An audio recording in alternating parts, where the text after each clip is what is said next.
Hi everyone, in the front of me I've got a POCO X3 GT, and let me share with you how to turn off running apps on this device. So basically we have to open the recents, and depending on what kind of navigation type you've got set, you can do it differently. So if you've got the 3 buttons navigation, simply tap on the button with a square icon or 3 bars icon and you will be transferred to the recents. If you've got the gestures, simply swipe your finger from the bottom to the center of your device and hold your finger somewhere here, just like that.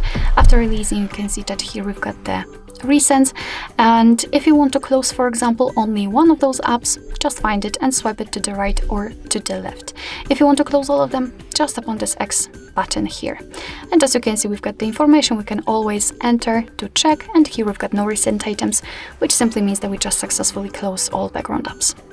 Alright, so that'll be all. Thank you so much for watching. I hope that this video was helpful, and if it was, please hit the subscribe button and leave the thumbs up.